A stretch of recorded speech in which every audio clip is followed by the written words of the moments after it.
Welcome to another episode of Sneaks Rhymes in Life. I'm your host, Lonnie McDonald. We are once again live here in Studio 185, downtown Toronto. Studio 185, for those that don't know or haven't listened to the last few episodes, that is part of Henry's Camera's creative space. We are all creators here in Studio 185. It is at the corner of Church and Shooter Street, downtown Toronto. So we are going to talk about a fun topic. You know, I love lists. I love to do these lists. So I'm going to kind of roll through. Hopefully, we get through all 15, but 15 artists that have had amazing four album runs. So this is complicated. I'm gonna have to rip off albums for you guys and make you guys understand. But four album run is not easy to do.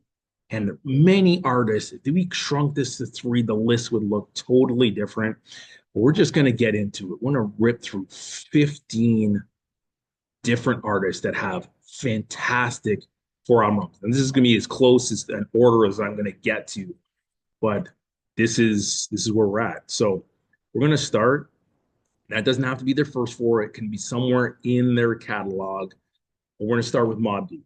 I have some of these. I have the CD here. You can see this now available on YouTube, but also available on Google, Apple, Spotify. I think it's still on iHeartRadio. You name it. Again, many of you watch it now on video. Totally cool with it. I'm glad I'm being recorded in the last few years. Some people I'm getting some great feedback and comments, but Mobb Deep, we're going to start with Mobb Deep. So Mobb Deep started with the Infamous, not as their first album. Juvenile Hell was their first album. The Infamous was their first of their four albums. Then we got Hell on Earth. Then we got Infamy as the last one, also with Murder Music. So Murder Music or the Infamy may be the weakest of the four, but it's still a great run because of how good the Infamous is. So number 13, people didn't realize it. I was going to have an honorable mention. It's like, what the hell? Pharoah Monch deserves to be on this list. Eternal Affairs is an absolute masterpiece of an album. Now, if you start thinking about the other thing, oh, what's Pharoah Monch done? You know, like I don't really hear him. Well, first of all, for those that don't know Pharoah Monch, he was part of a group prior to this. He was part of Organized Confusion with Prince Poe. Now they broke up. They've kind of gone back and done some other songs together, but let me tell you, this was the start. This is the first debut album that he did as a solo artist. Well, we have Desire, heavily underrated project. We are Renegades, otherwise known as War, and PTSD, which is maybe the best one of the whole bunch. Four amazing albums. He's done also other projects as well. He's gone back and worked with Prince Poe. 100% belongs in the top 15 here as best or best four album. Now I don't have an Ice Cube album. I did have it here. And sorry, that was another artist that I was just playing. But hey, Ice Cube, he gets the 13 spot. So hey, a classic album, obviously in Death Certificate. But when you start looking at some of the other pieces that he's done in that four album run, so we started America's Most Wanted, Death Certificate, and hey, the run is here. It's here on my phone. Death Certificate was the second one. Predator, very underrated, and Lethal Injection. So from 90 to 93. So he essentially put out one album each year, all of them incredible. That is his four album run. Definitely deserves a spot on this list. Number 12, we're going with Nas. We know he started with Illmatic as I'm holding in my hand. Then we got It Was Written. Then we kind of go fast forward. We look at some of the other projects. Oh, wait, hold on. Lionel, like, really, is Nas going to be on there because of Nostradamus? Nas is like, Nostradamus is not as bad as people think it is. And then I would say, in the same breath, slice it however you want. King's Disease and Magic. You can slice it like six different ways. How he ultimately has another four album run, ultimately a six album run. That is amazing. So Nas on the list, number 12, number 11, Jay Z, we started with Reasonable Doubt, but then we go into volume one, two, and three. Has to have a spot. You could say he's got five with Blueprint. So Jay-Z definitely has to have a spot on this list. They start with Do You Want More? I'm holding here Philadelphia Half-Life. Some of the best work that the Roots have ever done were in some of the very first projects that they did. So Philadelphia Half-Life is part of the equation, but I think when things fall apart is another one. And then I think when you look at, just the amount of work, like Undone, like this run, how do I get over?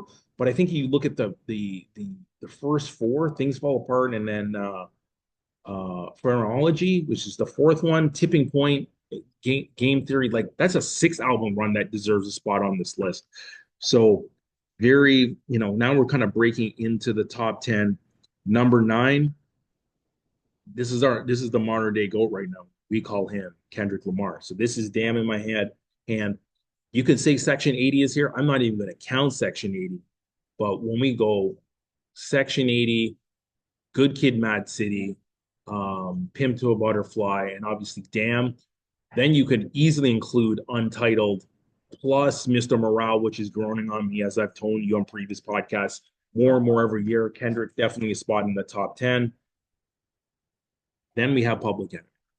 So Bum Rush the Show makes a million to hold this back. Armageddon 91 and Fear of a Black Knight. And Fear of a Black Knight is my personal favorite. Has to be on the list.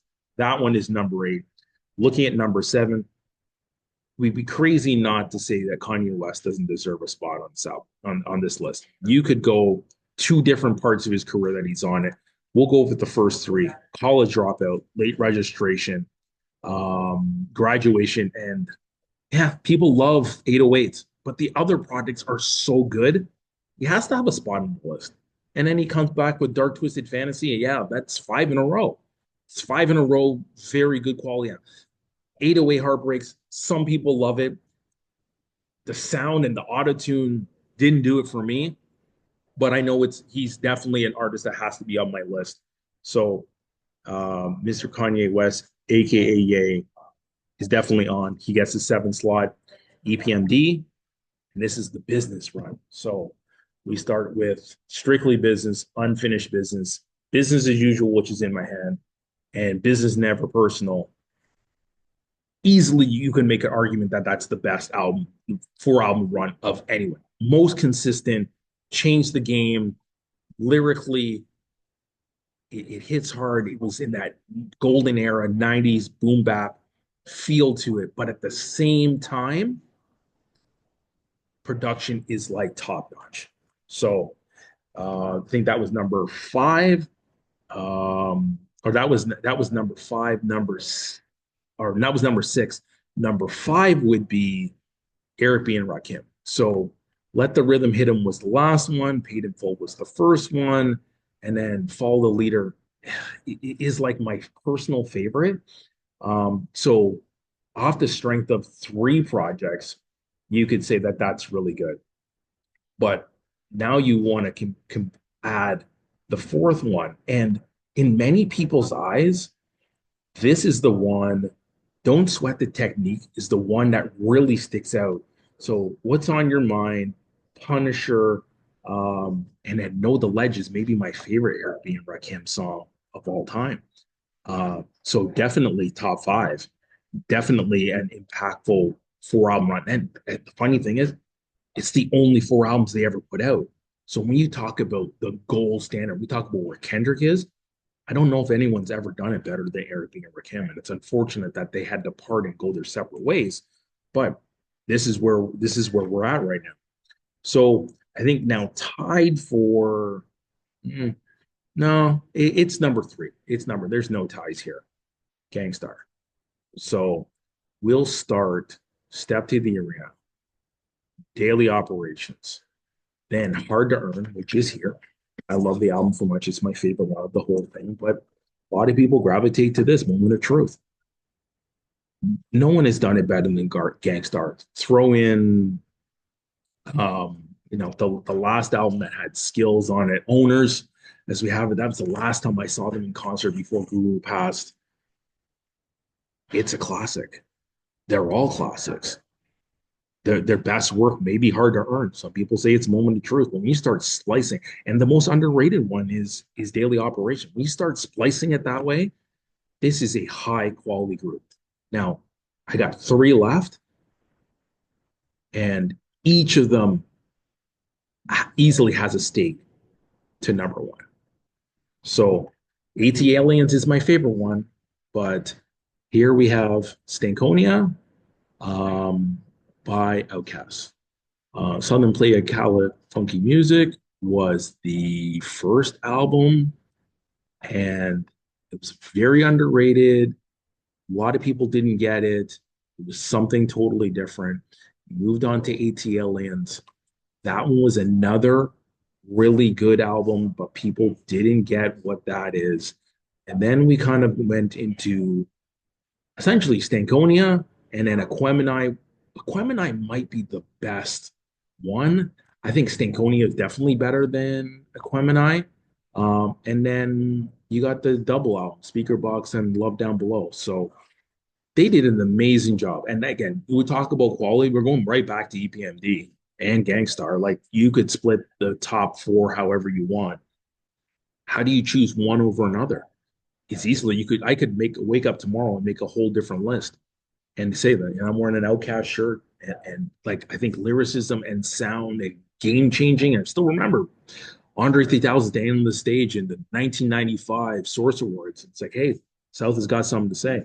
You guys are booing or you guys are not, giving us our flowers for creating an amazing project. But they changed the game. They changed what we hear from the South.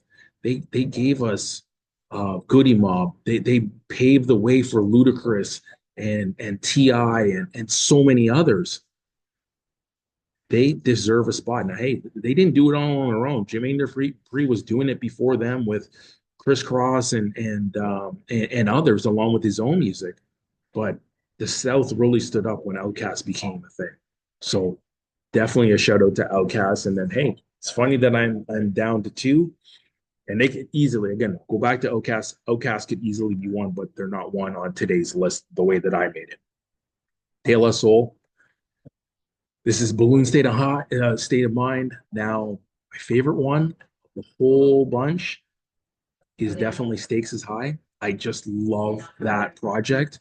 But go back to 3 Feet High and Rising is the project that really sticks out for a lot of people. And De La Soul's Dead is the one that kind of falls in. It's the most underrated. It's like the if I think about an underrated one, it's like the AT Aliens for Outcast. It's like Business Never Usual for EPMD. It's like Daily Operations for Gangstar. That is the gold standard.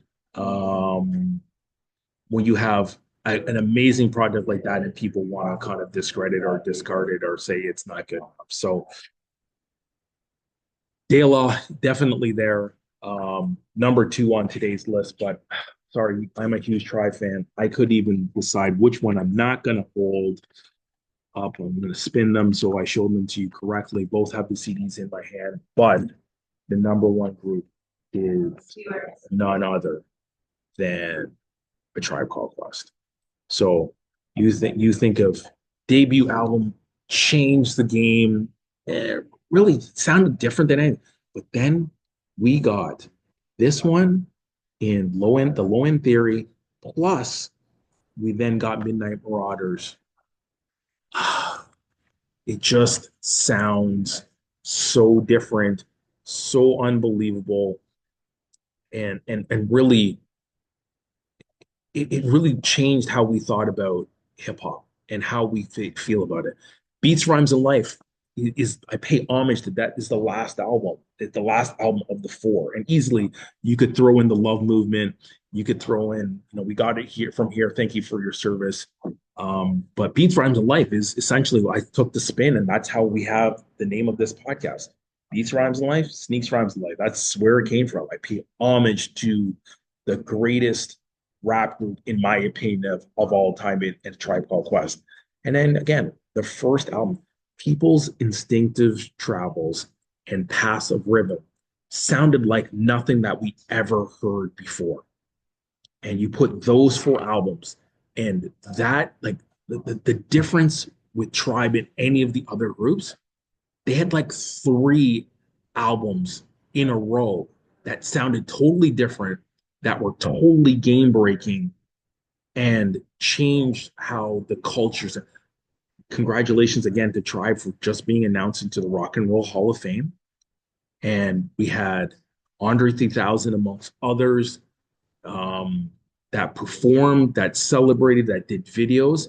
These guys deserve their flowers. And again, Fife is no longer with us. We have three living members left, including the nucleus, which would be Q-Tip. But Tribe Called Quest is the best group we've ever heard and has the best four album run that we've ever heard from any artist, period. That is it. You can debunk it. Please get in the comments. Please give this your opinion. But this is Sneaks Rhymes of Life. Best four album run. And it's tough to have four great albums. Many artists have three. They were not even in the top 10. Some of the best that we think of to this day did not even get into the top 10. And there were other ones that I didn't mention. I didn't mention Drake. I didn't mention MOP. Common didn't break the top 15. So there's many other artists that have done four albums in a row, and they're all fantastic. Just didn't break the four out that didn't make the run. So hats off to those that made it. Right, Quest, go one spot. Sneaks Rhymes and Light. We out.